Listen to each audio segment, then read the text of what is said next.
മഴ പെയ്ത് കഴിഞ്ഞാൽ നമ്മുടെ വീടിൻ്റെ മുമ്പിലൂടെ പോണ തോട്ടിൽ വെള്ളം കയറും. വെള്ളം കയറി കഴിഞ്ഞാൽ പിന്നെ ഇഷ്ടം പോലെ മീനുകളായിരിക്കും. അപ്പോൾ മീനുകൾ ഇങ്ങനെ കയറി തുടങ്ങി കഴിഞ്ഞാൽ പല ടൈപ്പ് സാധനം ഉണ്ടാവും. ഇപ്പോൾ കണ്ട ആ സ്വർണ്ണ കളറുള്ള നെറ്റിച്ചുട്ടി, സ്വർണ്ണത്തത്തപ്പൻ, അങ്ങനെ പല പേരിലൂടെ അറിയപ്പെടും. അവരൊന്നും അല്ല കേട്ടോ ഹൈലൈറ്റ് ചെയ്ത് ഈ നടക്കുന്ന രണ്ടവന്മാരെ കണ്ടോ, നമ്മുടെ നാടൻ ഫൈറ്റർ എന്ന് വേണമെങ്കിൽ പറയാം. ഞങ്ങൾ ഇവിടെ ഇതിന് കരിങ്കണ്ണ എന്ന് പറയും. രണ്ടുപേരെ എണ്ണ ചേർന്ന പരിപാടിയിലാട്ടോ. അതിൻ്റെ സൈഡിലൊരു നമ്മുടെ വീടിനോട് ചേർന്ന് കരിങ്കൽ കെട്ടുണ്ട്. അതിൻ്റെ ഇടയിലും കണ്ടാണ് കൂടുന്ന് തോന്നുന്നു. കൂടല്ല അവന്മാർ മറ്റേ ഈ എണ്ണ ചേർന്ന് കഴിഞ്ഞ് മുട്ടയിടാൻ നേരത്ത് അല്ലെങ്കിൽ ഇത് ചെയ്യാൻ നേരത്ത് നമ്മൾ പറയും അതിന് തട അടിച്ചെന്ന് പറയും. അത് ആ കരിങ്കൽ കെട്ടിൻ്റെ സൈഡിലും കണ്ടാണ് തട അടിച്ചങ്ങനെ തോന്നണം.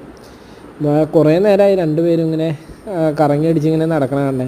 നമ്മുടെ ഫൈറ്റർ ബ്രീഡ് ചെയ്യാൻ നേരത്ത് എങ്ങനെയൊക്കെ ലക്ഷണങ്ങൾ ചെയ്യുമോ അതേപോലെയൊക്കെ തന്നെ കേട്ടോ കറക്റ്റ്. ശരിക്കും പറഞ്ഞാൽ നമ്മുടെ നാടൻ ഫൈറ്റർ എന്ന് പറയാം. അതേ ലുക്കും കാര്യങ്ങളും ഒക്കെ തന്നെയല്ലേ ഇവന്മാരെ ഫൈറ്റിങ്ങും ഒക്കെ അതേപോലെ തന്നെയാണ്. നിങ്ങളുടെയൊക്കെ നാട്ടിൽ ഇതിന് എന്താ പറയണതെന്നൊന്ന് കമൻറ്റ് ചെയ്യണം കേട്ടോ.